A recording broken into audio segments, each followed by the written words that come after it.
Greetings, Exile. Over the past few days, our Slayer has truly mastered the art of bonking.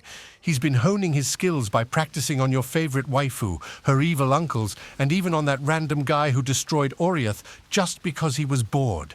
If this is your first time watching this series and you haven't seen the previous two parts, I would suggest starting with those first.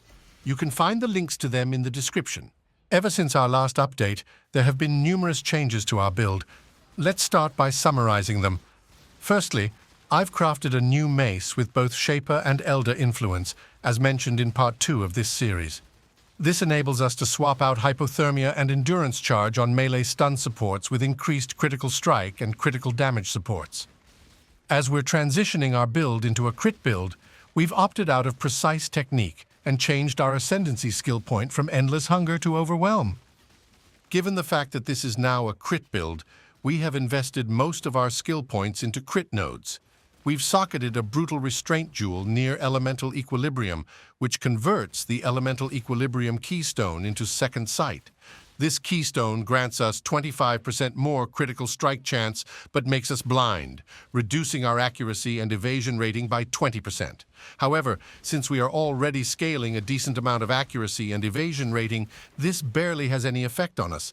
We are using Impossible Escape for Supreme Ego, allowing us to grab Charisma and Taste for Blood while saving us a bunch of skill points.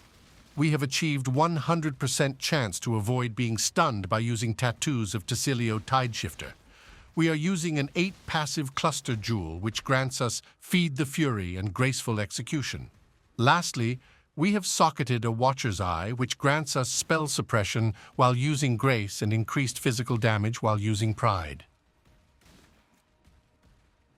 In addition to these changes, there have been significant changes to our gear. We have crafted new gloves, helmet, and body armor, bought Ralakesh's Impatience with spell suppression.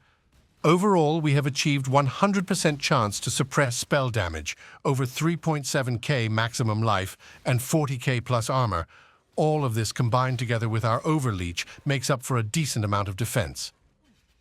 I've attempted a few Uber bosses with this build and managed to stun most of them. However, the build is still a work in progress, and we haven't yet achieved our goal of surpassing Sir Boneshatter, so there's still much more to cover. Stay tuned for the final update where I'll explain the concept behind the build, provide a full build guide and showcase, and share my plans going forward.